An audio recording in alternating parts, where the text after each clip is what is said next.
Tamo de volta, tamo junto. Quarta-feira é dia de Dr. Rafael Bárcia. Essa com operação da Polícia Federal, um delegado e um escrivão de polícia da Polícia Federal foram presos, acusados de chefiar uma organização criminosa que aceitava propina para favorecer suspeitos. O escrivão, por exemplo, teria recebido uma bagatela de R$360 mil de um empresário. E olha o descaramento. Ele nem precisava ir longe para pegar o dinheiro. Só descia até a garagem do prédio onde funcionava uma delegacia da Polícia Federal no centro da cidade. Rodou. Os presos foram levados à sede da Polícia Federal na região central do Rio. Entre eles, o delegado federal Lorenzo Pompilho da Hora e o escrivão Everton da Costa. Os dois são acusados de liderarem uma organização criminosa que agia dentro da própria superintendência da PF, cobrando propina para proteger investigados em inquéritos policiais. A operação Tergiversação expediu 6 mandados de prisão preventiva, 3 de prisão temporária e 25 de busca e apreensão. De acordo com o Ministério Público Federal, o esquema tinha como alvo suspeitos relacionados a 2 operações, a Titanium e a Viu Postales, realizadas para ter fraudes envolvendo o plano de saúde e o fundo de pensão dos funcionários dos Correios. As 2 eram conduzidas pelo delegado Pompilho, com o apoio do escrivão. A investigação chegou ao delegado após a delação premiada de um empresário que fazia parte do esquema. Eles cobravam propinas que iam de R$400 mil a R$1,5 milhão para evitar que suspeitos fossem expostos na mídia e também para favorecê-los em inquéritos policiais em andamento. O delegado Lorenzo Pompilho da Hora também é acusado de apresentar uma testemunha falsa no caso da execução da vereadora Marielle Franco e do motorista dela, Anderson Gomes. O policial militar Rodrigo Ferreira afirmou que mentiu no depoimento ao acusar o vereador Marcelo Siciliano e o ex-PM Orlando Araújo de serem os mandantes do crime. Os presos vão responder pelos crimes de corrupção ativa e passiva, organização criminosa e lavagem de dinheiro. A gente que está nesse Brasil e que a gente está vendo nos últimos anos, em que realmente o que a gente imaginava, que a corrupção, ela existia nos grandes poderes, mas quando a gente vem à tona, a gente fica chocado mesmo assim, porque a gente é cidadão de bem. Eu quero que você preste atenção nessa reportagem por um detalhe. Você vai falar, pô, Isabelle, mas a gente fala aqui, né, Bárcia? Olha só, não é a instituição, existe corrupto em tudo quanto é lugar. Mas no caso de você ter um delegado da Polícia Federal, num detalhe muito importante que pode passar batido, eu quero que você preste atenção, que receba a propina, algo ilegal, no prédio da própria Polícia Federal, isso é muito emblemático quando você vê o corte na própria carne. Tipo assim, é um descaramento, o cara que recebe fala assim, nunca nada vai acontecer comigo, Bárcia. Certeza da impunidade, né? Eu acho que a gente vive um momento histórico de o Brasil sendo passado a limpo, né? Eu acho que a população mesmo não tolera mais a corrupção. Num passado, a população ainda tinha aquela frase, rouba mais faz. Hoje a população não tolera mais a corrupção. Eu acho que isso é um processo até de amadurecimento da própria sociedade. E ninguém, absolutamente ninguém, pode estar acima da lei. Então, eu até acredito que o agente público, né, que cometa... É pior ainda. Eu acho que deveria ter uma pena até aumentada, né, porque ele goza da confiança do Estado. Ele exerce ali a sua função, uma função de confiança do Estado. O Estado investiu nele ali poderes para que ele possa cuidar do Estado, né? Então, ele trai, de certa forma, uma traição ao próprio Estado quando um agente público ele se corrompe. Então, de certa forma... Um esquema como esse ser cortado dentro da própria Polícia Federal é algo que bate diretamente nisso que você está falando, que além de você levar para a cadeia quem comete o crime, o que tem que ser feito é você, de alguma forma, reeducar uma cultura de corrupção nesses poderes, nessas instituições que têm acesso mais fácil, né? Claro, isso é emblemático para fora e para dentro da instituição, né? Um recado claro de que aquela instituição ela não admite corrupção, né? Ele foi preso por uma operação da própria Polícia Federal, isso é importante também, né? Isso mostra que a instituição é diferente das pessoas, que algumas pessoas que compõem aquela instituição e que se corrompem, né? Aquelas pessoas que se corrompem dentro da instituição, elas não podem manchar toda uma instituição. Então isso é importante. Agora, é um caso triste, né? Porque a gente, de certa forma, a população ela passa a desacreditar das instituições e isso é muito grave. Né? A crise de legitimidade das instituições é uma coisa que abala a própria democracia. Né? As pessoas não acreditam mais nas instituições. Cada caso desse, as pessoas desacreditam um pouco mais nas instituições. O apelo que eu faço aqui é o contrário. As pessoas têm que acreditar nas instituições e as instituições elas têm que ter ferramentas justamente para aprender, para alijar. Autonomia. Exatamente. Né? Para poder fazer esse tipo de trabalho que não deve ser fácil, vamos falar a verdade, não deve ser fácil não, você muito investigar complicado. Dentro da sua própria instituição. E algo que a gente tem que mostrar aqui, principalmente porque as grandes quadrilhas corruptas, esses grandes esquemas montados, ele não funciona se não tiver o agente que está próprio ali para ser, que está esperando, que está com mau caratismo ali pronto para ser corrompido a qualquer momento, né? A gente sempre fala, a participação dessa corrupção entranhada precisa desse agente público para funcionar nesses esquemas, né? Sim, é uma peça-chave, então por isso mesmo é que tem que ser tratado até com mais rigor. Né? A gente, do vilão, a gente espera o quê? Vilania, do bandido, do vagabundo, a gente espera o quê? A gente espera crime, violência. Agora, do agente público, a gente espera outra coisa. A gente espera um serviço combate, público. né? A gente espera, justamente, da Polícia Federal, a gente espera, inclusive, o combate à corrupção. Né? Então, é uma forma, eu acho, até de traição aos seus colegas, aos seus pares, à sua instituição e à sociedade. Olha só, a gente vai mostrar daqui a pouco a reportagem da menina, um caso surreal. Uma menina de 15 anos é atropelada. O motorista foge, aí ó, infelizmente uma tristeza. O motorista foge, aí é o local onde tudo aconteceu. Não bastando isso, olha o drama todo. Quem estava lá busca ajuda a um hospital que fica em frente onde tudo aconteceu. O hospital teria se recusado a fazer o atendimento dessa jovem. A gente já pediu aí, assim ó, vamos pedir nota para o hospital, pelo amor de Deus. É uma questão de humanidade. Daqui a pouco a gente tem a entrevista do diretor do hospital. Então tá, todo mundo tem direito de se defender. Mas esse é o Hospital Salgado Filho, onde ela foi levada, tá? Ela teria sido levada para esse hospital, que fica em frente onde tudo aconteceu. Teriam se recusado. Ela foi levada para o Salgado Filho no Meia e ela não resistiu. Daqui a pouco a gente vai ter a reportagem completa desse caso. Sabe, a gente tem o diretor do hospital falando, mas a gente tem que dar dedo na cara diante do absurdo, sabe?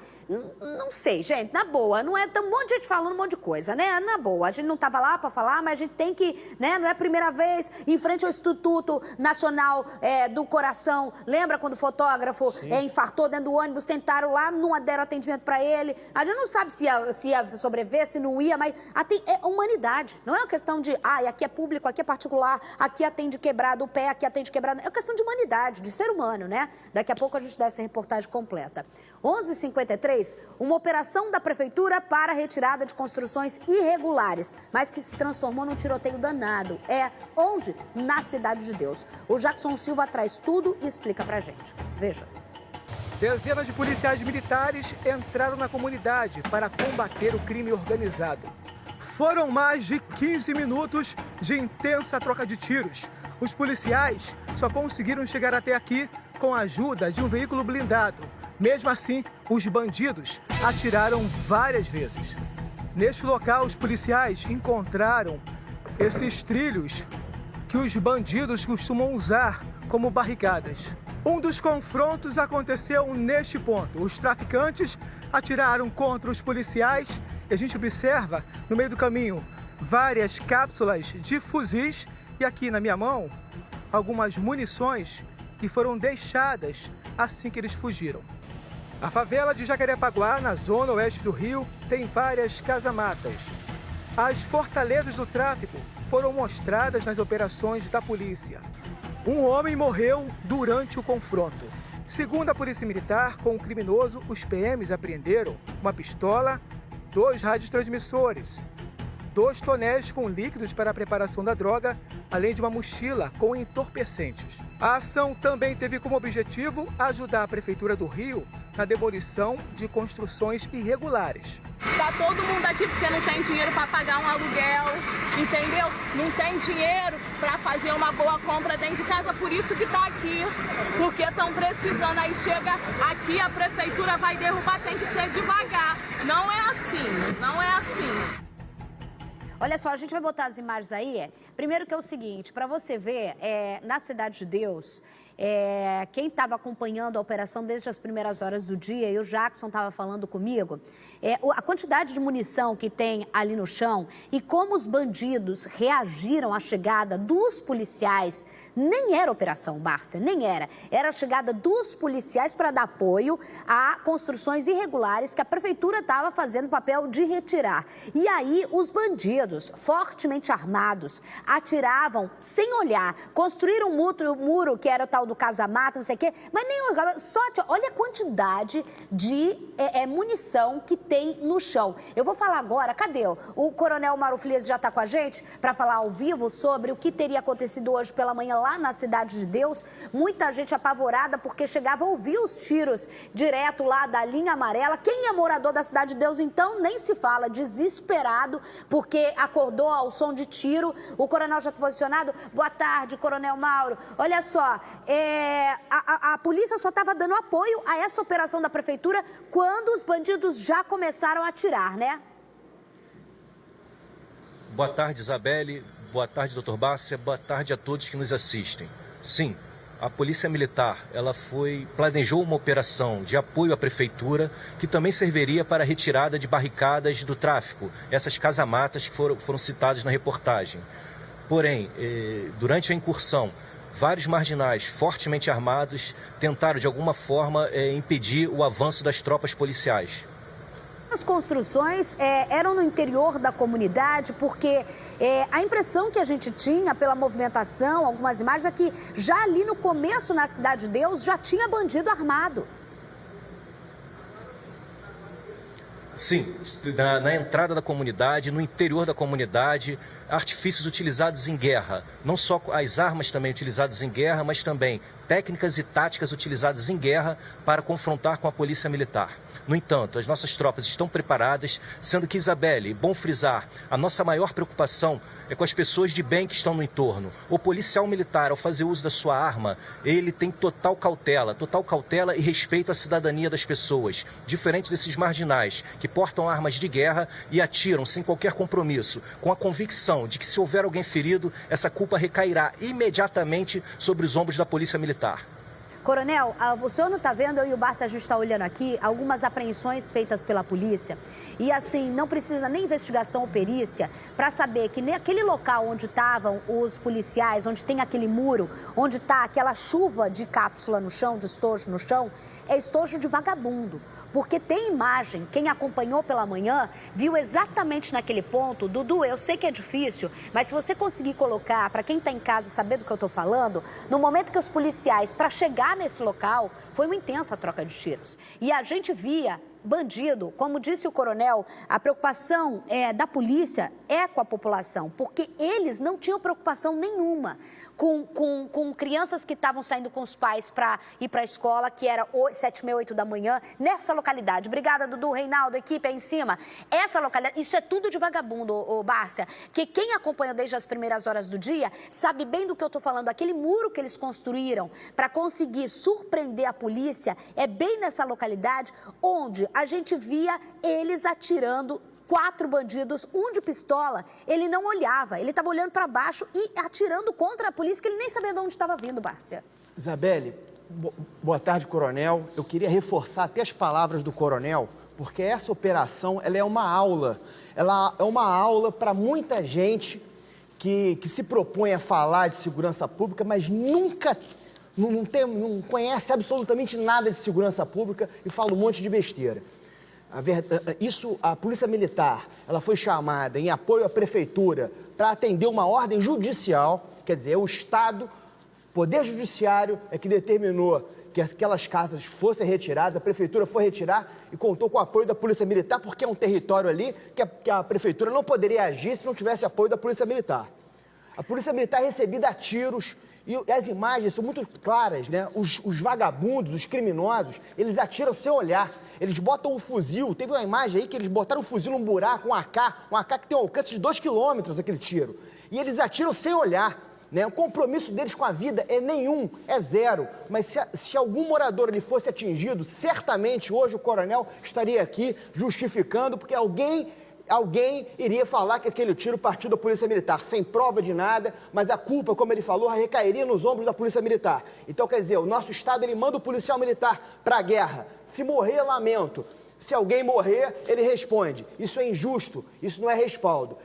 O Caveirão ficou parado, o Caveirão não conseguiu progredir enquanto não chegou o Águia. Isso é a segunda parte. Né? Se não fosse o Águia, muita gente critica o apoio aéreo. O apoio aéreo é que salva vidas. Sim. Ficou 20 minutos esse tiroteio. 20 minutos os criminosos nas suas barricadas, atirando sem olhar, colocando em risco toda aquela população. Olha, quando chegou o Águia, eles se dissiparam, correram, o tiroteio acabou e vidas foram salvas ali. Olha, eu fiquei impressionada, de verdade. Coronel, eu vou pedir para o senhor esperar rapidinho aí, a gente está vendo, daqui a pouco a gente vai trazer mais imagens que está chegando aqui na nossa casa. Eu já volto a falar com o Coronel Mauro Filhos, que sempre atende a gente. Daqui a pouquinho a gente volta a falar, porque teve tiroteio também, ó. Só para falar que eu quero que o Coronel fale com a gente, bota as imagens. A operação aí hoje também no Complexo da Maré, ali na Vila do João, foi preciso a chegada de apoio aos policiais. E daqui a pouco eu vou falar para vocês, ontem eu cheguei aqui muito assustada, Márcia. Mostrei para Débora e para Mel, né, Mel? A imagem que eu consegui fazer nervosa, porque a gente acha que a gente é muito corajosona. Quando você vê a imagem, você fica tão impactada, e foi exatamente nesse ponto ontem, 7 horas da manhã, que eu vi uma imagem chocante. E aí quando você fala, vou filmar, não vou filmar, você fala, meu Deus, ele vai atirar em mim. Daqui a pouco eu vou te falar o que eu vi, tá? Mas eu vou ao vivo agora, que ele tá me chamando, o Caio Alex, com uma matéria exclusiva. Um homem é executado em Vargem Pequena. Ele chegava no trabalho quando foi surpreendido pelos criminosos. Quem tem as informações ao vivo agora pra gente é ele, Caio Alex. Boa tarde, Caio. Como que foi essa história? Boa tarde, Isabelle Benito. Boa tarde a todos. Alberto Gomes da Rocha, de 30 anos, chegava para trabalhar quando foi executado. Eu vou pedir para rodar as imagens exclusivas que nós tivemos acesso agora há pouco. Aí você tem o exato momento onde 3 homens entram nessa loja de materiais de construção, aqui na Estrada dos Bandeirantes. Os 2 da frente estão aí portando um fuzil e o rapaz do terceiro que vem chegando tem uma pistola nas mãos. Eles vão atirando contra o Alberto Gomes da Rocha, de 30 anos. Alberto era segurança desse estabelecimento. Eu peço até para que repita essa imagem exclusiva que o Jadson Marques conseguiu para a gente aqui no local. Esse exato momento que os caras chegam 7h07 da manhã, Isabelle, e executam esse homem a tiros. Somente aqui no local, a divisão de homicídios encontrou cápsulas de fuzil e de pistola. Foram 60 espalhadas pelo chão. Eles chegaram aqui para executar esse homem, que seria a segurança aqui do local. De acordo com a polícia, o Alberto é um ex-policial militar, ex-oficial da Polícia Militar, que foi expulso. Chegou a ficar preso, estava em liberdade, estava cumprindo aí uma liberdade condicional quando trabalhava aqui e acabou sendo executado. Além dele, uma outra pessoa que estava aqui no local, identificada como Wagner de Oliveira, de 37 anos, também acabou baleado. Foi levado para o hospital aqui na região Lourenço Jorge. O estado de saúde dele não foi divulgado. De acordo com a polícia, esse rapaz que morreu teria envolvimento com milicianos aqui dessa região. E ele, Isabelle, para que você tenha uma ideia, seria genro, ex-genro do Chico Bala, um miliciano que tomava conta da Zona Oeste do Rio de Janeiro, também conhecido aí por causa de todas as mortes que ele praticava na Zona Oeste. É com você, Isabelle Benito. Caio já sai acelerando, vamos bater uma bolinha aqui, vamos bater papo. Eu gosto de conversar contigo, Caio. Calma, vamos passar as informações aos poucos, que é muita imagem, muita informação para a gente assimilar. Primeiro, bota a imagem. Eu acho que a pessoa que fica ferida é esse homem aí. Sabe por quê? Volta a imagem, Dudu. Desculpa, eu estou exigindo muito de vocês, eu sei que... Mas olha só, porque o segundo fica ferido, porque ele é pego de surpresa e ele já começa a tirar lá, ó. Aí, ó, ele sente e ele abaixa. Ali ele foi baleado. Enquanto a vítima, que era o alvo, né? Gente, a imagem, você vê que os caras não tinham chance de vida pro homem. Você vê que eles chegam de fuzil, tranquilamente, um fala, ó, ali ainda, vai, dá outro. E aí eles correm 2 de fuzil, 1 de pistola. Provavelmente aquele que aparece, esse daí, ó, no canto da tela embaixo, ele ouve, mas ele já é atingido. E aí o outro, se ele tivesse ali, ele seria morto também, né, Barça? É fato. Agora, o Barça já estava aqui, ó, isso é cara de milícia, localidade, tudo mais. Aí com as informações do Caio, ninguém fecha inquérito agora, nem a própria polícia que tem a informação dos autos, mas tudo leva, né? Isso daí é execução não tem nem o que falar, né, Barça? Isso não tem nem o que falar. Pois é. Antes até do Caio falar muito bem, né, trazer as informações ali de quem era a vítima, isso é importante num crime de homicídio, isso é muito importante, né? A gente ver quem é a vítima, para a gente tentar ver qual é a ligação que ele tem com o homicida. Eu já dizia que pela área que foi, pela localidade que foi, pelo modus operandi que foi, tudo levava a crer que fosse um crime perpetrado pela milícia. Né? Quando o Caio trouxe as informações, só ratificou ali o que é a impressão que se já tinha, né? Então, enfim, a milícia, se a gente sofre hoje com o tráfico de drogas, Isabelle, eu tenho medo do que se transforma o Rio de Janeiro daqui a uns anos com o crescimento da milícia. Né? A milícia é uma organização criminosa perigosíssima e que vem avançando e mudando o modus operandi, inclusive se associando a outras organizações criminosas, como a gente vê agora a associação da milícia com o Terceiro Comando, com o TCP, né? Formando o que estão chamando de trilícia. Enfim, é uma organização criminosa que se expande e que está adotando um modus operandi cada vez mais agressivo, adotando tráficos usados pelo tráfico de drogas. Enfim, é uma organização criminosa realmente que tem que ser combatida com muita energia. Muita energia. A gente lembra do que foi citado aqui o Chico Bala. Chico Bala foi um dos protagonistas de uma guerra que aconteceu em Campo Grande, alguns anos atrás. Sim. O comando daquela região ali com Jerominho, Natalino, Chico Bala, que colocou terror naquela região ali. Todos acabaram sendo presos, todos foram presos. Mas começam a ser soltos, a guerra ela acaba se estendendo. Né? Isso aí. Caio, a gente viu nas imagens aí, essa localidade em Vargem Pequena, a gente sabe que tem uma região que tem muito comércio. Ele era a segurança desse comércio em si, ele já foi policial, mas nesse momento ele era a segurança dessa localidade aí que a gente vê nas imagens, é onde você está agora, né? É verdade, Isabelle. Ele era a segurança aqui desse estabelecimento, apesar de estar aí, né, no regime semiaberto. De acordo com informações, esse local aqui fica bem pertinho da comunidade de César Maia, como você falou, também, infelizmente, um reduto de milicianos nessa região. Isso aconteceu às 7h07 da manhã, Isabelle. Foram muitos tiros, num horário onde muitas crianças passam por aqui também, vindo da escola. Tem um ponto de ônibus muito próximo de onde nós estamos aqui, né? Ele foi morto a tiros e o outro rapaz acabou ferido. Agora, esse crescimento da milícia é algo que tem de ser, as pessoas tendem a tentar e prestar atenção também, porque não só na Zona Oeste, como elas já foram também para outros municípios daqui do estado do Rio de Janeiro. E quando a gente fala de uma região aqui, em Vargem Grande, Vargem Pequena, tem um comércio muito grande e, infelizmente, os comerciantes às vezes são obrigados a ter esse tipo de segurança, porque se não aceitar, você sabe o que acontece.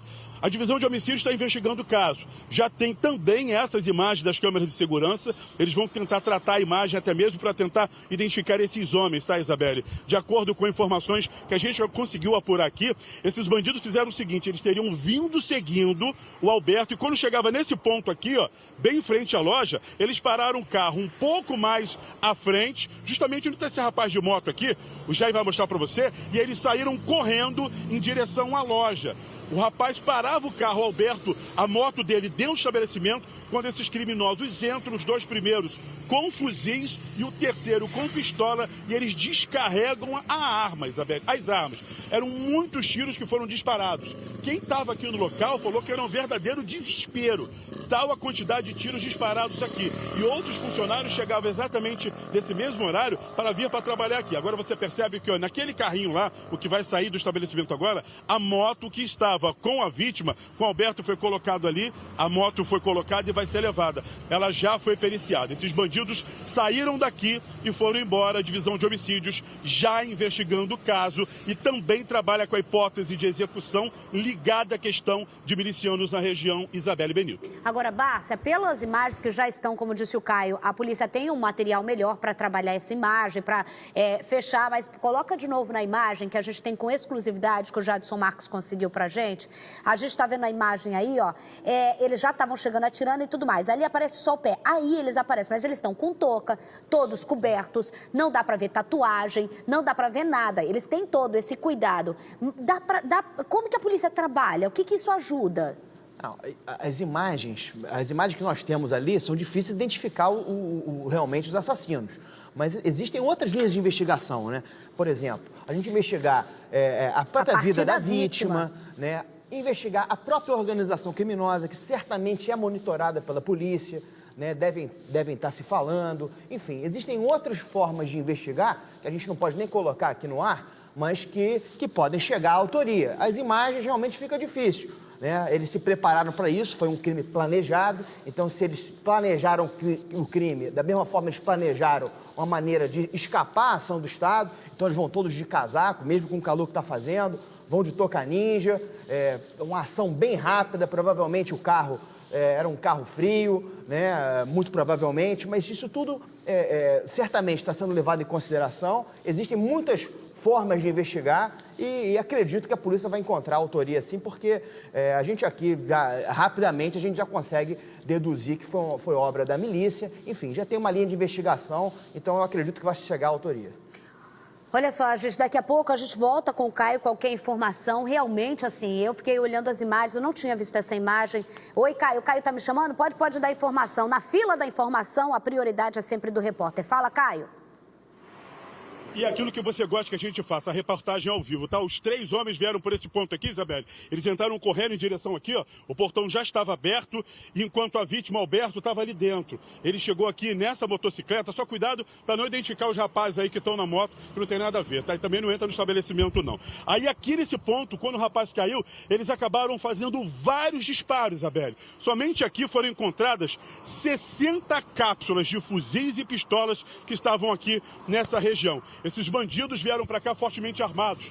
Tem características de milicianos porque eles vieram para cá com roupas escuras. O terceiro, se você prestar atenção na imagem, ele está até com um colete que parece ser colete à prova de balas, um colete escuro, e eles chegam atirando. O alvo realmente era o Alberto. A polícia não tem dúvidas de que essa ação realmente foi da questão de milicianos, vai investigar aquela situação. Eles vão pegar também, Isabelle, outras câmeras, porque ao longo dessa via aqui, da Estrada dos Bandeirantes, tem muitas outras câmeras de segurança. Isso poderá, por exemplo, ajudar a ver se eles pararam em algum ponto, se eles vieram direto para cá. E eu mostro para você também, ó, lá embaixo, a criançada vindo, foi a criançada que passava por aqui também, Isabelle, por volta de 7 horas da manhã. Então, apesar do alvo ser esse rapaz que teria envolvimento com a milícia na região e era a segurança daqui, mas o número de vítimas poderia ser muito maior. Nós temos ele morto e o rapaz que foi levado para o hospital. É com você, Isabelle Benito. Caio, pelas informações, isso quer fazer jornalismo na veia, reportagem ao vivo, direto do local onde tudo acontece. Ontem a gente ficou chocada com aquela história, Bárcia, dos corpos simplesmente esquartejados, tal. E hoje mais uma história de crueldade que por pouco não termina de forma muito, muito feia. O mestre Paulinho, ligado ao samba, mestre de bateria, ele foi colocado no carro, olha, uma crueldade danada, sofreu horrores na mão dos bandidos. Quem conhece o mundo do samba sabe, mestre Paulinho, essas são imagens dele. Ele foi colocado, você viu o carro queimado? Pois é, os bandidos colocaram ele no carro, botaram fogo. Botaram fogo, é bandido que não sai só para levar o que é teu. Sabe, eu não sei nem o que falar, isso não é ser humano, né, gente? Isso não é ser humano. Daqui a pouco você vai ter a reportagem completa, o terror que ele passou na mão dos bandidos, a gente vai te mostrar aqui no SBT Rio. 12h13, agora a história da jovem de 15 anos, adolescente, que simplesmente foi negado tudo a ela. Um ônibus desgovernado subiu na calçada, ela estava na calçada do Engenho Novo. Atropelou e matou a adolescente, de apenas 15 anos, que estava com a avó dela. Testemunhas disseram que o motorista fugiu do local sem prestar socorro e ainda denunciam que lá tem um hospital. Eles procuraram socorro e foi negado o atendimento. Daniel Penafirme. Gabriel está arrasado, perdeu a amiga de infância e de maneira trágica.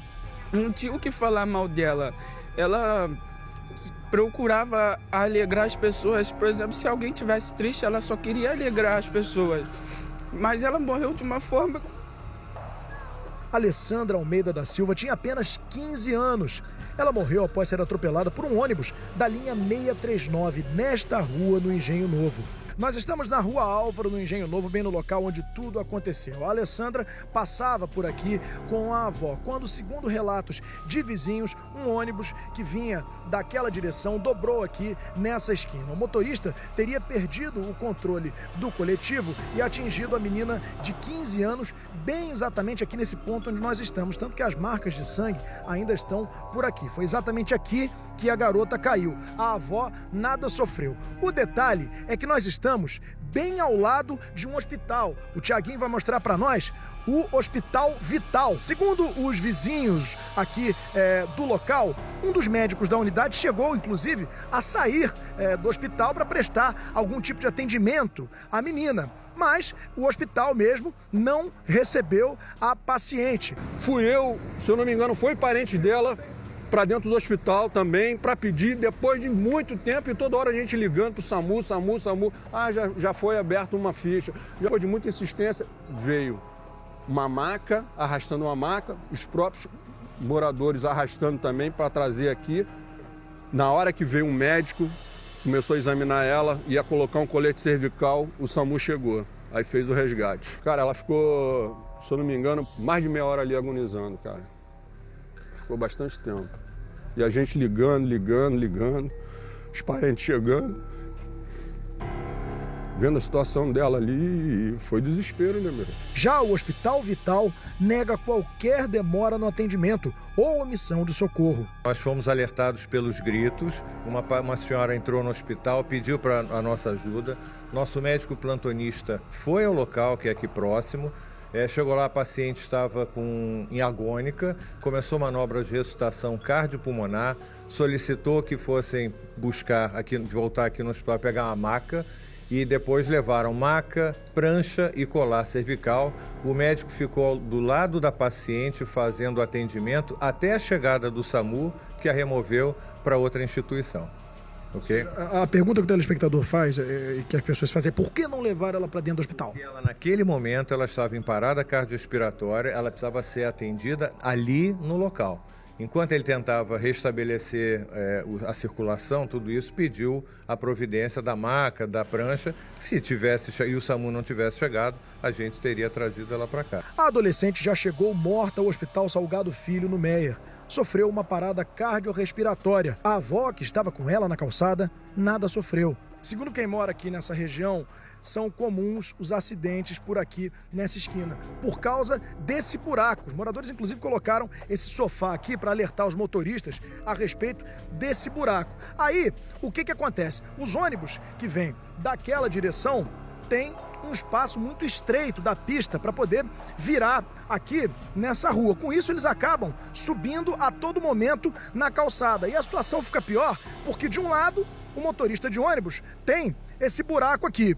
E do outro lado, ele tem ali, né, já na rua, um monte de lixo que o pessoal joga, e de acordo com os moradores, o serviço de coleta aqui é muito irregular. Então, o que sobra para o ônibus, para que o motorista possa fazer manobra, é efetivamente um espaço muito estreito da pista. Porque ou ele de fato sobe um pouco aqui na calçada, ou então acaba indo parar naquele poste ali.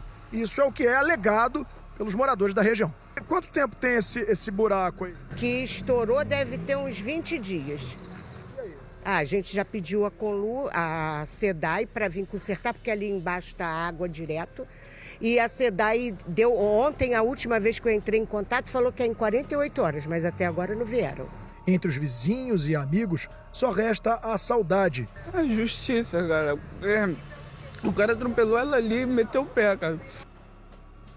Olha só, gente, vou comentar aqui. Primeiro que a gente tem... Eu dou dedo na minha cara, porque se eu sou uma pessoa que dou dedo na cara dos outros, eu tenho que também me permitir, né, Barça, aceitar o erro. E hoje, quando eu cheguei e vi, a clínica... Falei, a gente tem que dar o nome dessa clínica, porque não pode renegar atendimento. E até agora eu estava nesse discurso. Mas o diretor da clínica explicou muito bem. E aí o Daniel fez uma pergunta muito pertinente. Mas por que não levar para dentro da clínica? Porque, gente, às vezes, na ânsia do desespero, a gente fala, leva para dentro do leva para dentro do hospital, porque a gente acha que ali tem mais, né? Mas o médico é quem sabe, tecnicamente. Às vezes, para a pessoa ficar viva, tem que fazer o atendimento ali. Se está em parada cardíaca, é o médico que sabe. Não sou eu nem você. Então, se o médico não levou para dentro da clínica, é porque ele achava que primeiro tinha que estabilizar a vítima. É o médico que sabe, não sou eu nem você, é só quem é médico. Então, assim, ele fez o que parece ser certo e o diretor foi muito claro, inclusive deu entrevista. Olha, o médico fez ali, estabilizou a vítima que estava numa... Ele fala uma palavra que é desesperadora e a família vendo de forma de ele falou estado de agonia, né? Que é a morte, né, gente? Estava quase... E depois foram buscar a maca e a prancha e aí já estava no atendimento SAMU. Então, assim, foi dada a resposta da clínica. Eu acho que isso a gente nem tem mais o que falar, de denunciar, de nada. Agora, uma coisa é, qualquer um pode atropelar alguém. A gente sempre fala isso. Eu posso, Marcia pode, qualquer um. Agora, o que te difere de um criminoso é você prestar socorro, você ajudar e você sair correndo. Você não dá a assistência. Aí até é previsto como um crime maior, né, Bárcia? Perfeito, Isabela. Eu ia dizer isso. Ia sobrar um dedo na cara, assim, pra pessoa que atropelou, causou o acidente e fugiu sem dar atendimento. A gente não sabe se esse atendimento poderia salvar a vida dela. É crime. Agora, além de ser crime, é uma desumanidade tão grande você causar um acidente, né? Eu acho que você vê um acidente, alguém precisa de ajuda e você não ajudar... Já é horrível. Já é horrível, né? Já mostra, assim, que você tá com problema, você tem problemas sérios de caráter. De empatia. Né? De empatia, exatamente. Agora, se você é o causador desse acidente e você não para ajudar, isso mostra que realmente, cara, você é uma pessoa muito ruim. Na boa, uma pessoa muito ruim. Não sei como é que uma pessoa dessa pode chegar à noite e dormir. Não, Espero e outra, que não dirige durma. um ônibus com um monte de gente dentro. Exatamente. Acima de tudo, é um covarde que não assume as suas responsabilidades, porque você, acima de tudo, tem que assumir as suas responsabilidades. Errar, qualquer um pode errar. Eu posso sair aqui, dirigir, Isabelle, me distrair, atropelar alguém, cometer um crime, até de um homicídio culposo, mas a minha atitude como ser humano é parar e ajudar e assumir a minha responsabilidade. Fazer o que eu puder fazer para remediar aquilo que eu fiz. Fazer o primeiro atendimento, ajudar e depois se encaminhar para uma delegacia, gente. É isso que um cidadão normal faz, gente. Eu espero que esse motorista responda criminalmente e eu espero que ele nunca mais durma tranquilo, sinceramente. Nunca mais, que ele carrega essa culpa pro resto da vida. Adolescente de 15 anos, pelo amor de Deus, olha só. O consórcio Internorte disse que acionou as empresas de ônibus que atuam na região do atropelamento, mas que até o momento o caso não foi comunicado oficialmente. Mesmo assim, está reunindo dados do GPS dos ônibus e imagens do circuito interno para repassar as informações à polícia. Quanto ao buraco, a SEDAI disse que identificou o vazamento e que vai apurar se ele tem relação com a tragédia. Olha... Prepara o dedo na cara porque não dá. Depois disso piorou. Desculpa, piorou. Piorou. Que horas são agora? 12h22. Que hora que foi o atropelamento, Brasil? Me ajuda aí, Mel. Que hora que foi esse atropelamento? Ontem à noite. Prepara o dedo na cara. Olha só, é para todo mundo que está envolvido no troço. Para o consórcio, para todo mundo. 3, 2, 1, é dedo na cara. Ou vocês não estão vendo porcaria nenhuma, para não falar o palavrão aqui, que você sabe, que também começa com P. Ou vocês não estão vendo porcaria nenhuma, ou vocês são lerdo pra cá. Só pode. Pelo amor de Deus, a linha tem o nome da linha. Daniel fala a primeira coisa, abre a reportagem, ele fala o nome da linha. O nome da linha com o horário, eu jogo no sistema e eu sei quem é o motorista, cara. Para de balela, para de achar que a gente é idiota. Para de achar que a família dela, que viu a menina morrer com 15 anos numa calçada, que ela estava na calçada com a avó, não tem o direito de saber quem é. Assume a sua responsabilidade como empresa também. Se tu bota busão na rua, tu tem que carcar com o ônus da merreca. Tá? Então, sabe, essa história de que estamos localizando, Bárcia, estamos localizando o GPS com imagem, é só olha o horário, a linha, e você sabe quem é. Chama a testemunha, chama a avó, sabe quem atropelou, pelo amor de Deus. E aí vem o outro lado, esse país não é sério. Esse país, literalmente, isso aqui não nasceu para dar certo. Não dá a gente exigir dar certo, porque não dá. Aí vem a dona SEDAI, que lá o pessoal está reclamando, que já teve acidente por causa do buraco da dona SEDAI. Me vem a dona SEDAI, que ontem a Janaína já mostrou uma cratera aberta em Cosmos. A dona SEDAI vem e fala que vai lá ver, para ver se tem relação com o acidente. E se não tiver, dona SEDAI, se tu é responsável pela buraqueira na rua, tu tem que consertar, minha filha. Tu tem um consórcio que de 2017 para 2018 triplicou o lucro, ganhando dinheiro para chuchu. E tu ainda me dá uma resposta dessa? Faz favor, da próxima vez não manda nada. E se mandar, não bota.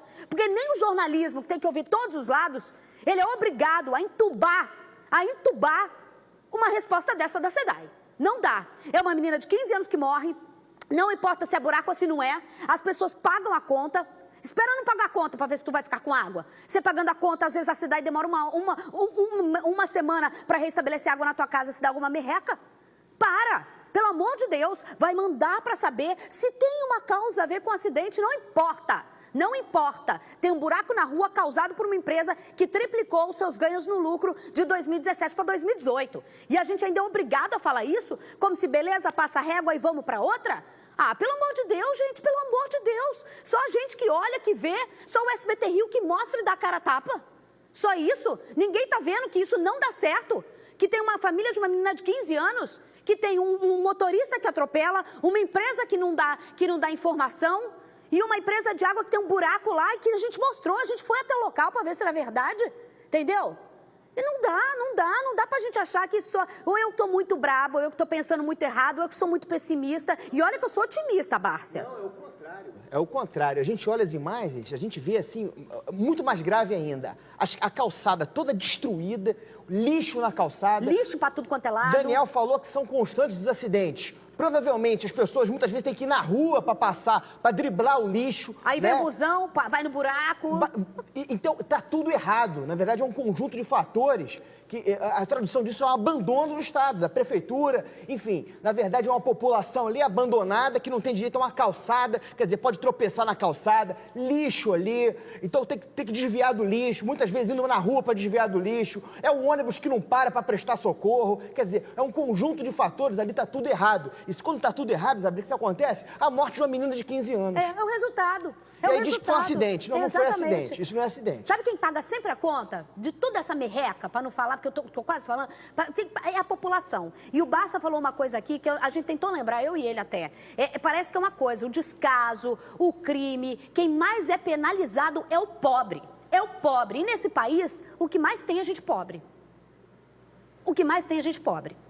Então, é uma população extremamente detonada, abandonada por todos os lados. Não dá. O caso da menina é o caso que reflete a vida de muita gente.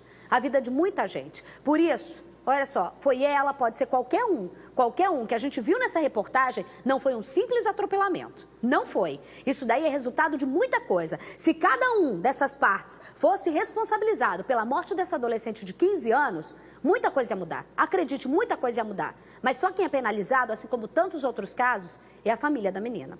Não vai ser diferente. Não vai. 12h27, mas de sapo a gente não morre entalado.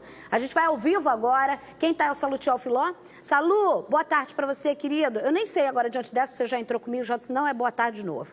Teve tiroteio numa operação na Maré. O líder de uma facção criminosa foi preso, Salu? Boa tarde. Boa tarde, Isabelle. Boa tarde a todos. Exatamente, Isabelle, o líder de uma facção criminosa lá foi preso, tá? Segue o clima tenso no Complexo da Maré, tá aí toda a movimentação por lá, tropa de choque. A Secretaria Estadual de Segurança confirmou agora pra gente que o Comando de Operações Especiais segue na região na busca pelos criminosos que trocaram tiros com policiais do BOPE hoje mais cedo. Os agentes faziam um patrulhamento na comunidade Vila dos Pinheiros quando foram recebidos a tiros. Houve um intenso confronto. De acordo com a polícia, o suspeito preso é Paulo Roberto Taveira. Ele foi encontrado ferido com uma pistola dentro da comunidade. Esse homem foi socorrido ao Hospital Geral de Bom Sucesso. Ele é conhecido como Cara Preta, estava foragido da Justiça desde julho de 2017. Isabelle, ele é apontado como uma das lideranças do tráfico na comunidade Chapéu Mangueira. Agora o Batalhão de Choque apreendeu também uma espingarda calibre 12, outras apreensões também foram feitas, drogas apreendidas, também um bloqueador, aquele que bloqueia sinal de GPS, também já foi apreendido, 2 painéis balísticos, muitas munições e essa operação, Isabelle, segue em andamento lá no Complexo da Maré. Olha só, a gente está com o Mauro Frias, o coronel que continua com a gente lá. Coronel, a gente está vendo as imagens da operação lá na Maré, na Vila do João. Qual era o objetivo? Já se tinha o alvo certo, no caso, esse que aparece na tela, que é o cara, o quê? Cara Preta, sei lá eu o quê? Hein, coronel, já se tinha esse objetivo, Cara Preta? Isabelle, o objetivo, consolidar a ação policial em qualquer recanto do estado do Rio de Janeiro. A polícia não irá recuar. Toda a sociedade precisa de nossa atenção, de nossa cautela e estaremos presentes em qualquer local. hoje uma operação do Comando de Operações Especiais, na Maré, uma tropa especial, mas com toda a cautela para preservar a vida das pessoas, para atuar com inteligência. Acabamos de tomar conhecimento de uma grande quantidade de material entorpecente apreendido e continuaremos na nossa missão, continuaremos firme ao lado da sociedade em defesa de todos. Barça, e você que me assiste agora, eu falei que eu ia contar uma história, que eu cheguei ontem aqui na redação, exatamente, coronel, onde os seus homens entraram hoje. Ali, para quem conhece, quem sai da linha amarela para cair na linha vermelha em direção aqui a São Cristóvão, eram 7 horas da manhã, coronel. E ali bem na beirinha, o Antônio que trabalha comigo falou, olha, eu peguei o celular, na hora a gente fala, vou filmar, vou mostrar, mas me dá uma tremedeira. As crianças passando e um homem, coronel, bem ali onde tem as imagens aí do caveirão passando, um homem, olha aqui pra mim, pra eu mostrar, porque eu não vou pegar a pistola do Barça pra mostrar, mas era uma pistola igual vocês usam, e o cara fazia assim, ó, girando, brincando, 7 horas da manhã, na beira da linha amarela. Brincando com uma pistola, com crianças andando ao lado dele para ir para a escola. Eu nem vou entrar aqui no mote, na história, de que, olha, uma criança vendo um negócio desse, achando que é normal isso, do lado dela. Eu vou entrar, coronel, eu fiquei tão apavorada, eu tremia com medo dele atirar de ver eu filmando, porque eu queria mostrar que o pessoal ia até botar no ar, óbvio que eu sou jornalista, mas eu fiquei com desespero, porque aquela arma cai.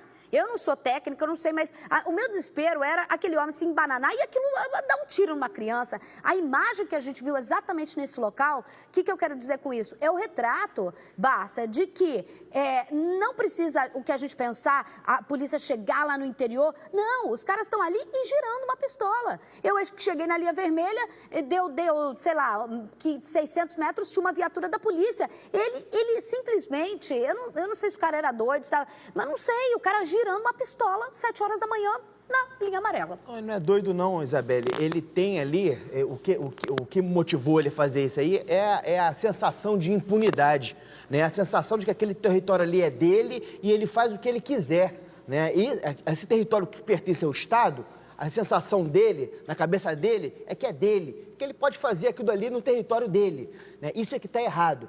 Essa intervenção da Polícia Militar, Isabelle, ela é importante, como o coronel falou, foram apreendidas drogas, e é importante até para pacificar esse território. Quando a gente olha uma operação policial na Maré, e muita gente começa a olhar para um viés, poxa, mas tem pessoas ali, tem escolas, a Maré, ela abriga ali todas as organizações criminosas no Rio de Janeiro. Né? Você vê, por exemplo, que o preso, ele é chefe do Chapéu Mangueira, na Zona Sul, e estava ali escondido na Maré, né? Porque ali é um quartel-general, né? Um quartel-general que abriga uma série de criminosos e abriga todas as organizações criminosas são contempladas ali na Maré. Então, é muito importante a presença da polícia, porque senão essas organizações criminosas elas promovem tiroteios entre eles. Sim. Entre eles, e que colocam toda aquela população em risco. Sim. Imagina a dificuldade que é para o morador na Maré, que convive realmente ali com um território de guerra. De guerra o tempo inteiro. Então é muito importante a ação da polícia.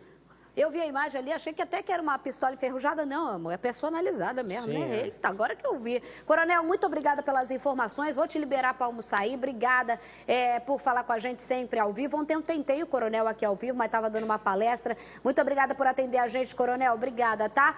Olha só, susto, mais um na Muzema. Um local explodiu, foi um prédio, Mel? Um prédio explodiu e teve uma explosão em um prédio e tem um morador gravemente ferido. Daqui a pouco a gente já vai para lá para trazer mais essa informação. A gente está vendo, o que é isso, brasileiros? São imagens do local, daqui a pouco... Ih, do homem ferido sendo transportado. Ai, meu pai eterno. Ai, pelo amor de Deus, tira. Pera, daqui a pouco a gente vê.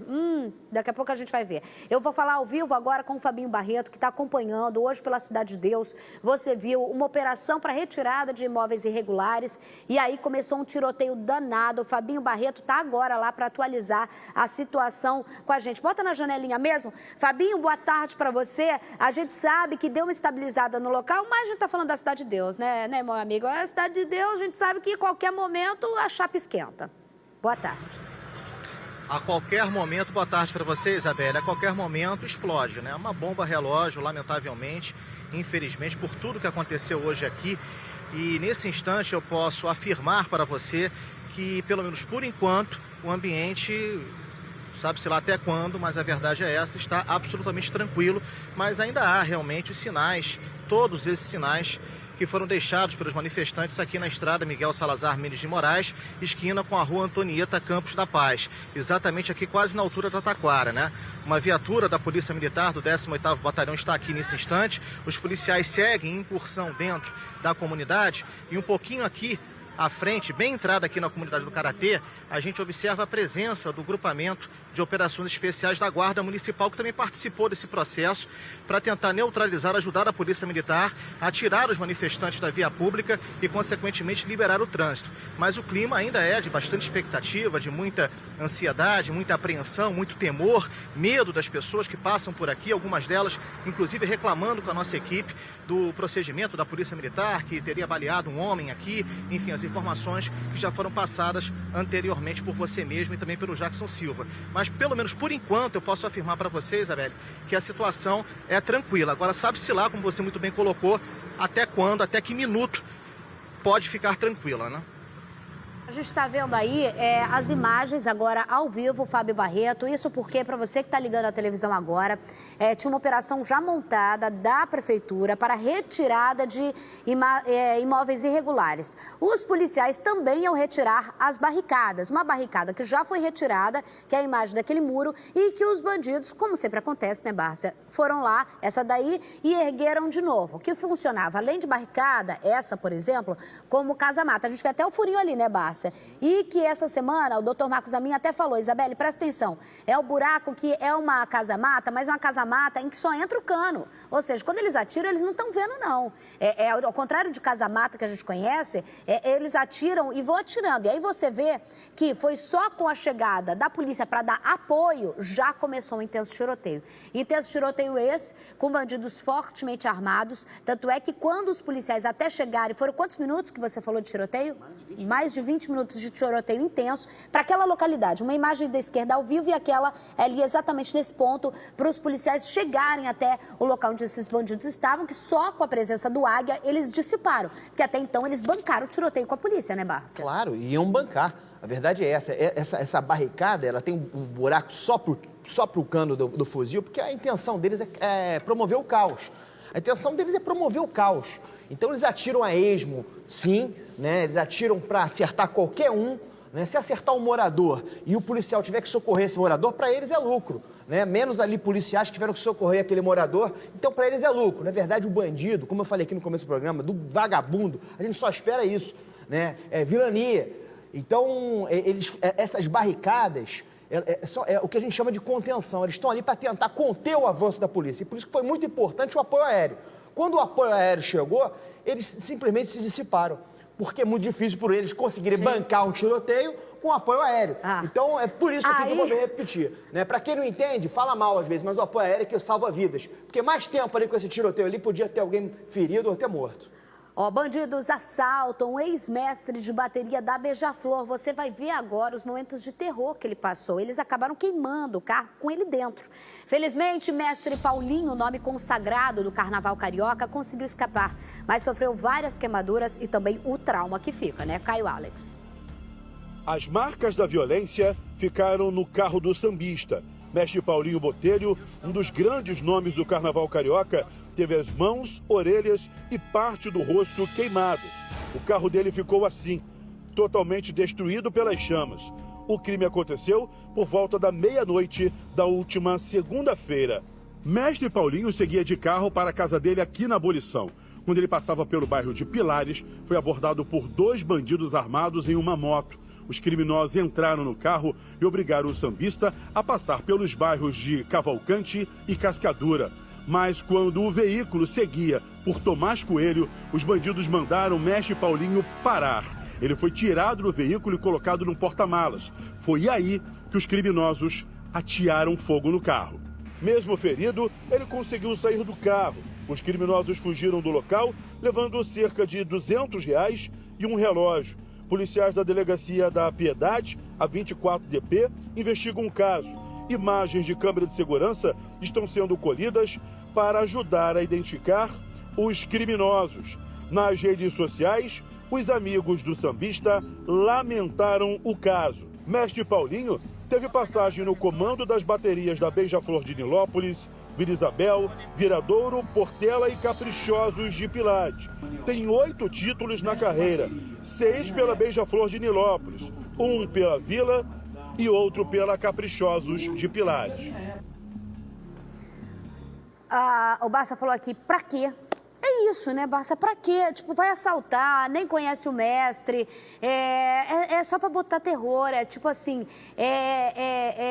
pregar o caos, é deixar uma população extremamente... Você vê o mestre Paulinho consagrado no mundo do samba, mesmo quem não é do mundo do samba, olhou, já sabe que é o mestre Paulinho, que é uma figura importante. E um senhor de idade, gente, um senhor de idade, Barça. Vai fazer o quê pro bandido, sabe? É impressionante, o que deixa impressionado essa característica que nossos criminosos aqui têm. Adquiriram nos últimos tempos, né? Da crueldade, realmente, da crueldade, da ausência, da essência do ser humano. Né? Não é possível que um ser humano, com um pinguinho de uma partícula de Deus dentro dele ali, possa botar um outro ser humano que ele nem conhece dentro de uma mala do carro e tacar fogo naquele veículo, para aquela pessoa morrer queimada, viva lá dentro. Viva, ai, que não horror. É possível, né, que um ser humano faça uma atitude dessa. Isso, para mim, eu não consigo conceber isso. Eu não consigo conceber. A crueldade é uma característica realmente dos nossos criminosos. Por quê, Bárcia? Isso é muito triste. Porque a gente não via, a gente tá falando hoje na redação, que assim, para quem cobre polícia há muito tempo, você te via, por exemplo, fulano é do Morro Tal, você vinha aqui, era susto, era isso, era o quê. Ontem a gente viu uma cena horrível de pessoas que foram, como disse o Carregosa em off pra mim, Beli, eram pessoas que parecia que tá passando uma serra elétrica, embalaram os corpos, entendeu? Aí a gente vê hoje o mestre Paulinho. O que está acontecendo, pelo amor de Deus? É crueldade, né? Eu conversei com o Carregosa ontem, ele falou que os policiais da DH, muitos deles experientes, com anos e anos de delegacia de homicídios, eles mesmos ficaram em choque. Estavam em choque, né? Com a barbaridade que foi feita aí. Eu acho que isso é um fenômeno criminológico que a gente tem que estudar, né? O que levou a esses seres se tornarem monstros? Porque não tem outro nome. Desculpa, não tem outro nome. Para quem faz isso é um monstro. É um monstro. Crime vai ter em qualquer lugar. Agora, esse tipo, gente, pelo amor de Deus. Isso não se justifica em hipótese nenhuma. É uma monstruosidade. Exatamente. 12:42. Explosão atinge prédio na comunidade da Muzema. A gente tem as informações. Um homem ficou gravemente ferido. Veja. O acidente teria sido provocado pela explosão de um botijão de gás em um apartamento que fica na estrada de Jacarepaguá. Um homem identificado como Guilherme Ferreira, de 25 anos, ficou gravemente ferido e foi socorrido por bombeiros. Segundo testemunhas, ele teria se jogado do edifício para conseguir escapar das chamas. Agentes da Defesa Civil estiveram no local para avaliar se a estrutura do prédio sofreu algum abalo com a explosão. Em abril deste ano, 24 pessoas morreram após o desabamento de 2 prédios no condomínio Figueiras do Itaiangá, na Muzema, região controlada por milicianos. Desde o acidente, 3 edifícios irregulares, todos com risco de desabamento, foram demolidos pela prefeitura. Gente, primeiro que aqui a gente não é técnico ou perito, né, Bárcia? Ou foi lá já para fiscalizar. Mas a gente vê construção irregular, instalações irregulares, risco iminente. O sinônimo disso é ausência do Estado. De fiscalizar, de não permitir que isso chegue até esse ponto, pessoas morando de uma forma em que é uma bomba relógio, gente. Quando o Estado, quando eu falo Estado, não é o Estado do Rio de Janeiro, o Estado é prefeitura, é União, é Estado, é poder público. Poder público. Ausência de poder público. Ele não faz a sua parte, né, para chegar a esse ponto. Dá espaço para o crime, para a desordem, para esse tipo de coisa. Para o jeitinho aqui, ali. Para o jeitinho, exatamente. Eram construções irregulares que não deveriam ter sido permitidas, deveriam ter sido combatidas, e hoje, e as vítimas são aquelas que compraram aquelas casas e hoje estão sofrendo. Nesse local aí são vários prédios dessa forma, você pode ver na imagem ali. E a gente viu o cara saindo, gente, quem basta também como polícia, vítima de queimadura, o processo para se ficar grave vai além, porque ele vai aí, ó, a gente vê ele sendo retirado, a imagem é muito forte, mas assim, é um processo que a pessoa demora para sair do estado grave, né, quando sai. Sim, e normalmente deixa sequelas, é muito doloroso quando sobrevive, porque muitas vezes não sobrevive, passa um tempo no hospital e acaba não sobrevivendo. Queimadura é um ferimento terrível e gravíssimo. Olha só, a gente vai daqui a pouco, mostra as imagens aí, a gente continua acompanhando, a gente espera que ele se recupere, né? Foi levado provavelmente ali para o Lourenço Jorge. A gente vai te mostrar, essas daí são apenas uma das imagens de traficantes numa invasão lá em São Gonçalo, essa guerra que já dura mais de um mês, né, Barsi? E cada vez mais tem capítulos que parecem Game of Thrones, parecem capítulos de séries medievais da crueldade. A última desse capítulo é um menino, um adolescente, que tem pelo menos 10 armas apontadas para a cara dele e os traficantes registram esse momento antes dessa execução. Eu até falei no grupo do SBT Rio para que eu fui ver essa imagem antes de eu dormir ontem, porque é uma imagem extremamente cruel disso que a gente está falando, desse perfil de bandido que a gente está vendo. Daqui a pouco a gente vai te mostrar isso, daqui a pouco a gente tem a reportagem completa e também os nossos comentários. Você vai ver, tem as imagens, tá tendo tiroteio agora? Tiroteio agora na linha vermelha, é isso? Fechada nos dois sentidos agora. Aí as imagens, Tire só a por favor. agora ali Vamos ouvir o que o povo fala? Desculpa se tiver besteira, porque não deu tempo. Tá rodando aí, ó, a gente tá botando aí no ar, ó. Pra linha vermelha. Ó. A gente tá vendo aí, ó, tiroteio. Menino, que eu acabei de falar que tinha um homem ali, bem nesse ponto. Bem nesse ponto tinha um homem armado, lembra? Acabei de falar aqui pra quem tá assistindo. A linha vermelha fechada nos dois sentidos. Diego, é exatamente ali que eu vi o homem girando a pistola. Ali, então, ó, tá fechado nos dois sentidos, a linha vermelha. Aquilo é sentido onde? Porque parecia que era onde eu vi mesmo. Nos dois sentidos. Mas tiroteio nos dois sentidos. Verdade. Eu vou ao vivo agora, enquanto o pessoal está preparando lá para trazer as informações da linha vermelha. Campanha de não violência contra a mulher em Caxias. Um assunto super importante. Eu vou ao vivo agora com a Isabela Veiga, que tem mais informações para a gente. Boa tarde, Isabela. Boa tarde, Isabelle. Boa tarde a todos. Pois é, Beli, né? A gente podia estar falando aí de amor, Dia dos Namorados, mas infelizmente essa não é a realidade de muitas mulheres, especialmente na Baixada Fluminense, mais especificamente em Duque de Caxias, que é a cidade do estado do Rio de Janeiro com o maior número de ocorrências de violência doméstica. Só no ano passado foram 3.800 casos registrados. A gente está aqui, olha, no Teatro SESI, em Duque de Caxias, onde acabou nesse exato momento o evento Feminicídio, Fórum Feminicídio, e uma das palestrantes é a delegada titular da DEAN, a doutora Fernanda Fernandes, que fez uma palestra brilhante, alertando justamente para esses casos que muitas vezes passam batido. E infelizmente, doutora, esse ano, pelo que a gente está vendo aí de números, não vai ficar muito diferente em relação ao ano passado, né? Na verdade, né, eu estou aqui já há mais de um ano, né, e eu venho notando esse aumento nos índices, né? Então, assim, na verdade, o trabalho tradicional que vem sendo feito, né, vem sendo feito aqui em Caxias, não está sendo suficiente para diminuir esses índices. Então, desde que eu cheguei, eu estou fazendo inúmeras parcerias aqui em Duque de Caxias, porque, na verdade, a origem desse problema é cultural, né? A gente vive numa sociedade machista, patriarcal. Então, na verdade, a gente precisa de tratamento da vítima, dos filhos que convivem nesse ambiente de violência, né? Que as crianças acabam naturalizando a violência e tendem a reproduzi-la, e do agressor para não reiterar, né? Porque o agressor, na verdade, ele coleciona crimes, né? Ele começa com crime, porque todo o ciclo da violência é assim, né? Não fica num crime só. E quando a vítima muitas vezes vem fazer um registro de agressão física, ela já está sendo agredida verbalmente, né? Sofrendo violência psicológica por anos e nem sabe que está no ciclo de violência doméstica. Doutora, até para a Isabelle, né, ver o que a gente está mostrando atrás da senhora, estão passando adolescentes, tem pessoas de idade, ou seja, perfis diferentes. E essa possibilidade de fazer um alerta para pessoas de várias gerações, homens, mulheres, crianças, jovens, adultos, isso é importante porque, como a senhora bem falou, é uma forma de se evitar, porque é mais cultural do que qualquer outra coisa esse tipo de crime.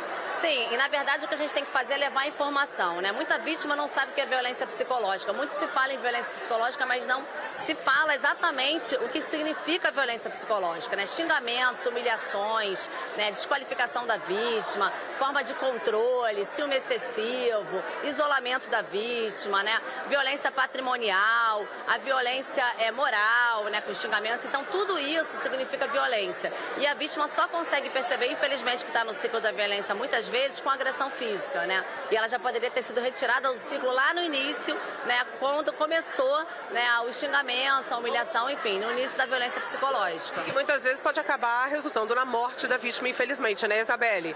Tá certo. Muito obrigada, Isabela. Sim, Ô, doutora, eu não sei se a doutora tá me ouvindo.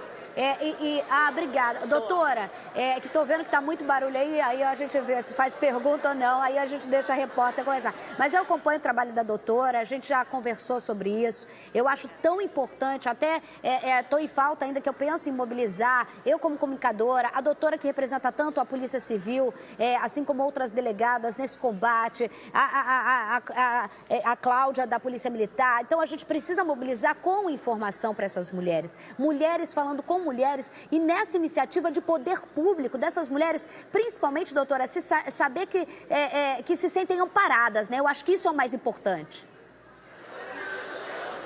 É verdade. Na verdade, o que a gente vê é muito desconhecimento dos direitos, né? E, assim, muitas vezes a vítima, como ela não tem apoio da sociedade, dos familiares, dos amigos, ela não consegue sair do ciclo da violência. Que até por ser um problema cultural, muitas pessoas não conseguem encarar o agressor como um bandido, né? Como um criminoso. Então pensam, ele perdeu a cabeça, ele vai melhorar, você vai destruir seu casamento, sua família. E a vítima acaba não conseguindo sair desse ciclo da violência. Então a informação é muito importante, né? É o que a gente tem feito aqui.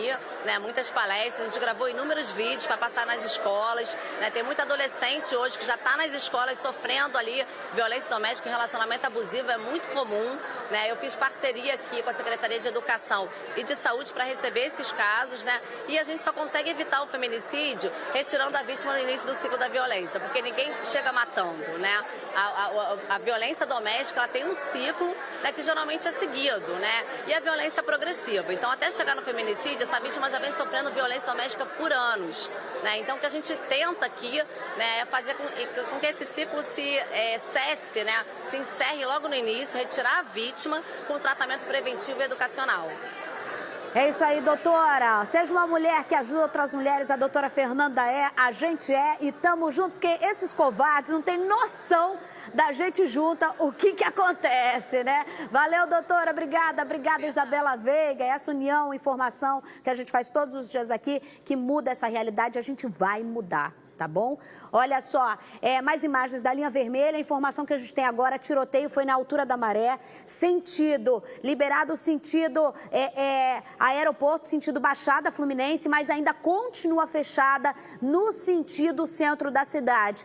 Então, é bem ali na altura da Maré, é impossível, o Rio de Janeiro é um troço, né, Basta? A gente estava acabando de falar do relato de Deus, relato de Deus, o Diego está falando Cidade de Deus também, eu já meti agora, às vezes o meu ato falho aqui com o ponto também funciona. A gente acaba de falar que é o Rio de Janeiro. Acabei de contar a história que eu estava vendo, que eu vi um homem girando a pistola, aí a gente ao vivo, parece que é até combinado, é porque o factual dessa cidade é, como se diria na linguagem jornalística, é amarrado um no outro. Parece que a gente combinou que ia entrar esse troço. Exatamente, parece que combinamos, né? Acabei de falar aqui que a Maré abriga diversas organizações criminosas e que lutam entre si. Exatamente. Né? E que a população fica ali à mercê e com uma importância a presença da polícia e do Estado. Né? Do Estado de maneira ampla, mas na polícia ali como uma emergência ali, né? Para tentar trazer pacificação para aquela região. E é isso aí, com certeza. Uma luta entre organizações criminosas que habitam ali o mesmo território, a Maré, e que bota a população ali, não só que mora ali, mas que passa na linha vermelha, em risco, uma imagem horrorosa para o Rio de Janeiro. Enfim, é mais um capítulo da nossa tragédia urbana de cada dia. O nome é Wallace, Diego. O Diego tá me falando de um troço aqui. É a série Bandido da TV, né? O Diego tá falando aqui. Posso esticar, chefe? É tu que tá falando. Bom, se o chefão fala, né? Fala que assiste Netflix, a gente também.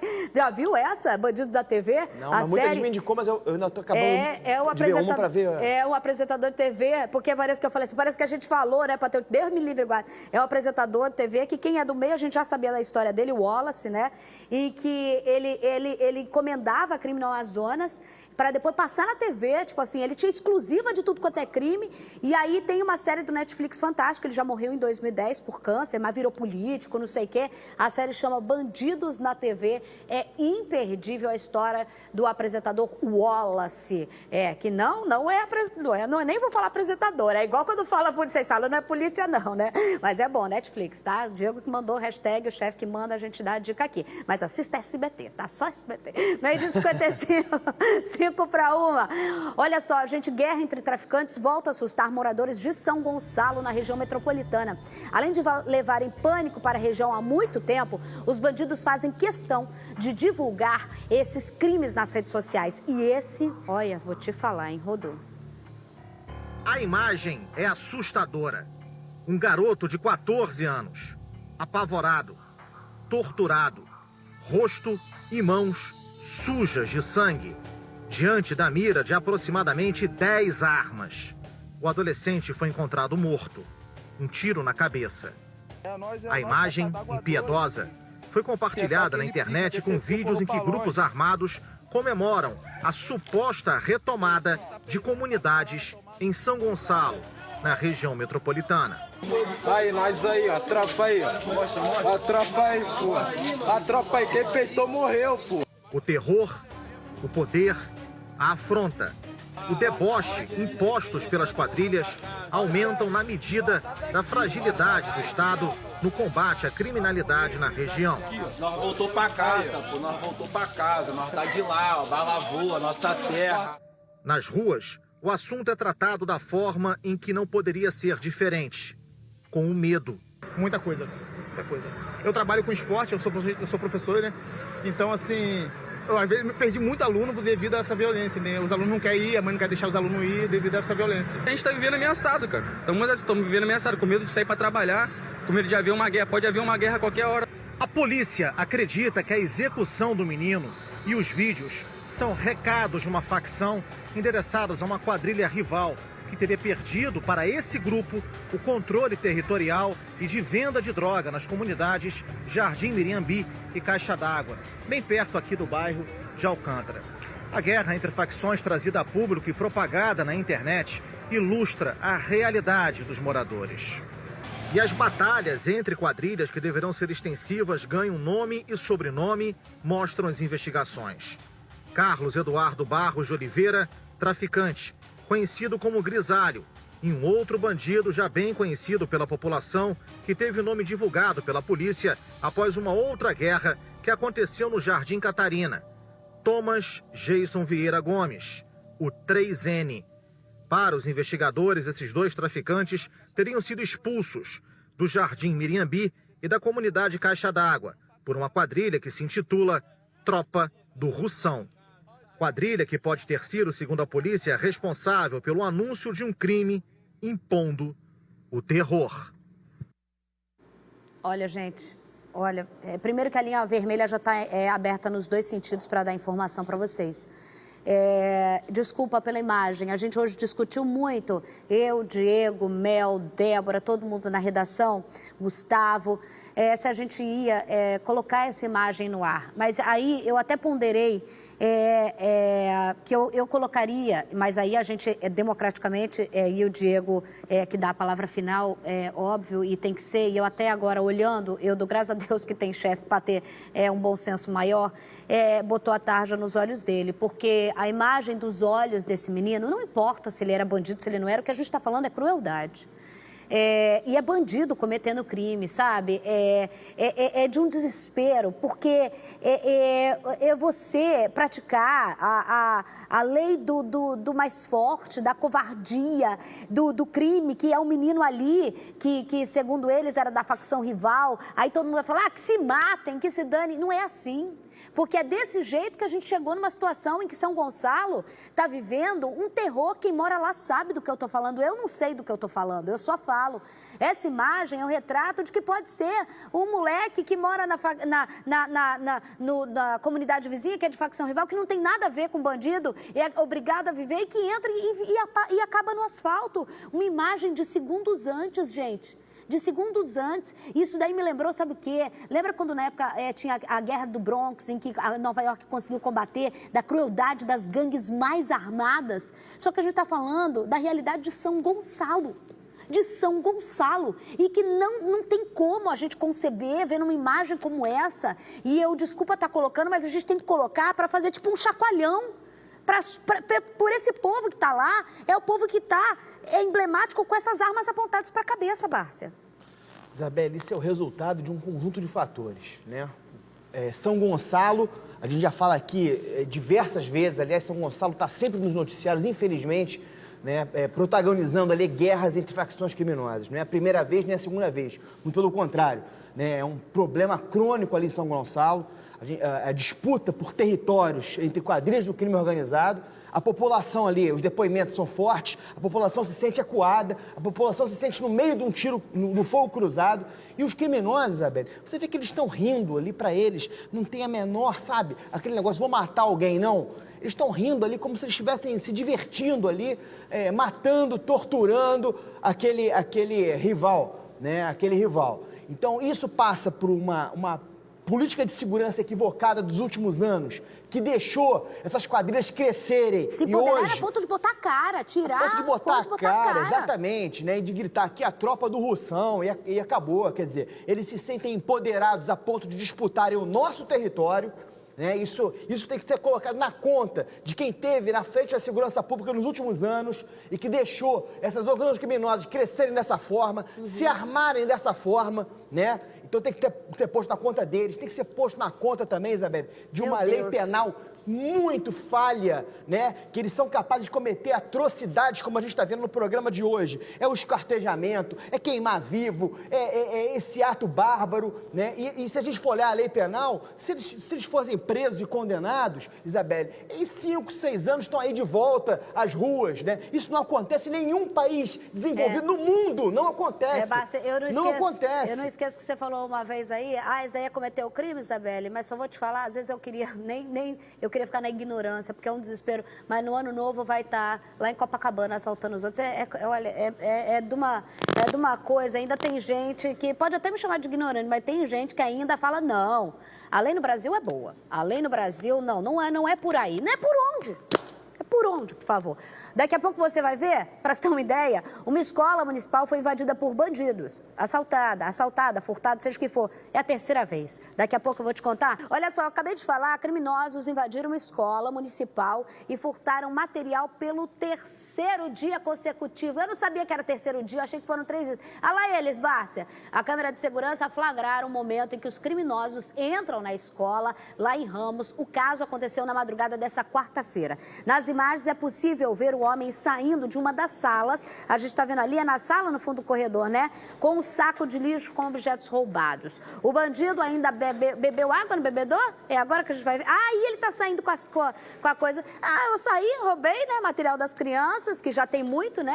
A gente imagina, escola pública, né? O que o cara vai conseguir roubar, né? É coisa doada. Aí vai lá, vai beber uma aguinha, né? Tranquilamente, na madruga, tô lá, bebo uma água refrescante. É a terceira vez consecutiva que a escola é furtada somente essa semana. De acordo com a Secretaria Municipal de Educação, já foi levado da escola municipal Tenente General Napion aparelhos de ar-condicionado, projetores, notebooks e uma televisão, além de uma câmera digital. As aulas foram suspensas nesta quarta e a Polícia Civil investiga o caso. Provavelmente o mesmo cara, hein, Bárcia? Viu a facilidade um dia, voltou para pegar outra coisa. É por isso que a gente fala que segurança pública, Isabelle, é política estruturante. Né? Não tem como garantir outros direitos, nem o direito à educação, quando a gente fala assim, tem que investir em educação.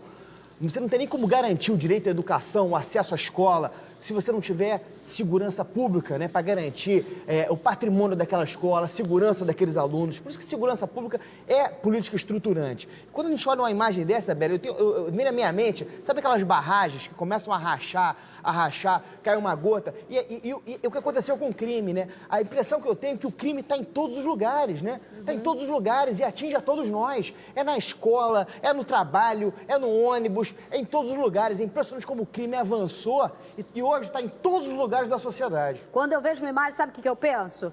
Eu não penso na barragem, não. Eu penso assim, terceiro dia consecutivo, ele lá baixando assim, ó. De repente pula você, o Carregosa, o Dr. Carlos e o Amin, tá preso. Esteja preso. Não dá vontade de montar uma arapuca dessa. Então eu vou dizer o seguinte, aí ele, por furto, né?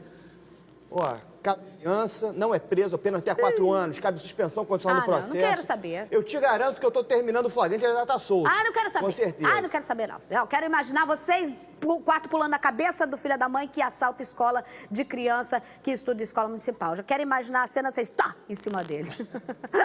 Olha só, eu vou ao vivo agora com o Salute ao Filó. Polêmica, vazou um áudio bem comprometedor da secretária de Friburgo. Que áudio é esse, ô Salu? Conta pra gente, tu conhece tudo da Serra?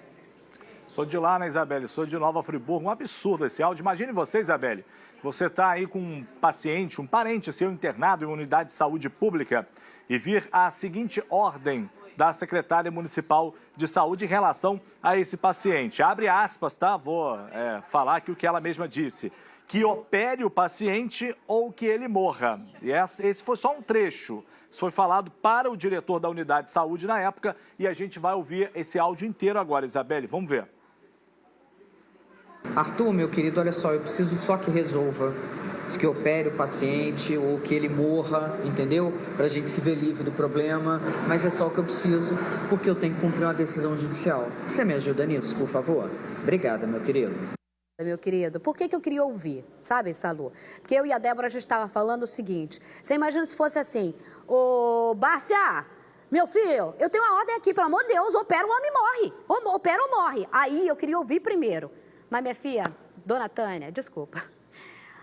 A impessoalidade, a falta de humanidade de como é esse negócio é extremamente grave. Aí eu não quis pré-julgar, mas se livrar do problema, gente, é tipo assim, só me ajuda aí a me resolver disso, não importa, você está vivo, você está morto, eu quero que aconteça, não quero passar por essa bucha. Parece um abacaxi, né? Tanto faz, socorrer ele ou não, só quero que ele deixe o hospital, né? Ou morto ou vivo, quer dizer... sabe? Arruma essa pendência aí pra mim. Gente, não é possível. É formada em medicina? Essa eu senhora não formada. sei. Uma pessoa que estudou, né, medicina. Porque eu acho que não é, não, porque agora, né, o certo seria, né, quem tem de saúde é quem controla a saúde, mas a gente sabe que não é assim, né? Deve ser cargo político. Deve ser. Tomara que seja, porque uma pessoa que estudou medicina é questionável, né? Dependendo do conceito do ser humano, né? É difícil imaginar como ser humano. Mas uma pessoa que estudou medicina, quer dizer, tem um compromisso com a vida. Eu acho que a pessoa que escolhe a profissão de médico tem uma profunda admiração, porque é aquela pessoa que realmente escolheu salvar vidas, né? O talento dele, a vocação é salvar vidas. Para mim, não cabe na minha cabeça uma pessoa falar uma frase dessa. Se for política, pelo menos, não é uma pessoa que... É questão de humanidade, agora a outra seria de juramento. Ô Salu, você tem mais informações aqui ouvindo o nosso comentário? Sim, Isabelle, é o seguinte, né? Depois dessa afirmação, o diretor do hospital, o diretor médico do hospital na época, me parece que isso aconteceu em maio, a prefeitura não confirmou a data, só confirmou que esse áudio realmente pertence à ex-secretária, agora atual ex-secretária de saúde do município, fez com que esse procedimento fez com que o diretor do hospital largasse o cargo, né? Exatamente por essa postura aí do governo. Agora, ela ontem à noite pediu exoneração do cargo. Agora, o que chama a atenção, Isabelle, é que o prefeito da cidade, o Renato Bravo, do PP, ele em nenhum momento ele tomou uma atitude em relação a essa polêmica. Ela que pediu exoneração do cargo, né? Ela que pediu para sair e o município, na verdade, não fez nada. Até o momento, não há um substituto divulgado oficialmente pelo governo para o cargo da Secretaria Municipal de Saúde, uma vez que já passaram por lá 3 secretários, né? Com esse, neste governo agora, em 2 anos e meio, né? Vamos para o 3º ano de governo, já é o 3º secretário de saúde lá no município. E você vê que o diretor, né, você vê que as pessoas têm responsabilidade. O diretor simplesmente não aceitou diante desse absurdo e largou a função dele, né? Palmas para esse diretor e, pelo amor de Deus, né, dona Tânia, pelo amor de Deus. A gente já vai embora, É isso aí, Diego? Ou tem mais coisa aqui? Tchau? Tá. O quê? Tem isso daqui pra dar? Chefe, gostou aqui? O chefe já tá o quê? Já tá escolhendo o presente da Lívia pra levar daqui, né? Eita, chefe, eita. Eu vou mandar aqui o de oncinha pra Lívia, esposa do Diego Saint-Germain. Mas tem que levar pra almoçar, tá bom? Pra jantar. Pessoal, na matéria sobre a milícia que atua em Itaboraí, veiculada na semana retrasada aqui no SBT Rio, nós erramos ao identificar esse prédio como abandonado, tá? Na verdade, o local é um hotel da rede Samba que opera normalmente e passa constantemente por renovações, tá? Então, a gente erra, a gente fala, isso que é jornalismo na veia. Vem aqui, Livinho, pode entrar aqui. Entra aqui, Livinho. Você vai preparando seus beijos? Dá um oi lá pro pessoal. Livinho, né? Mas é Gustavo. É porque ele parece com esse Livinho. Me mandou aqui pra eu dar um beijo. Dá os seus aí primeiro, Bárcia. Olha, primeiro pra Sandra de Padre Miguel, para todo o pessoal do gabinete da Secretaria de Polícia Civil ali que me cobrou hoje, que se falou que se eu não mandasse um beijo para ela, nunca mais elas me agendavam com o secretário, então um beijo especial. Primeiro, beijo para minha esposa, né? Coisa de namorado, já me ferrei aqui no começo, mas vou deixar pro final então. Pra Mari de Itaperuna, pra Kátia Sirlene e pra Tatiana Moreira. E pra minha esposa, feliz dia dos namorados. Ah, tá certo então. Que romântico. Ai, que romântico. Aqui, ó, o Livinho mandou 50 anos de casado, fazendo hoje a Doniara e o seu Adonis. Olha que dia bom pra comemorar, né, o casamento, né? Um beijo pro Cello, que tá trabalhando, tá assistindo a gente, mas também, né, não posso esquecer, tu falou, eu também tinha esquecido. Eita, nós! Eita, o nome disso é casamento. Olha aqui, ó, falei alto? Eu falei alto, né? Isabelle Benito, siga na rede social. Eu vou ficando por aqui.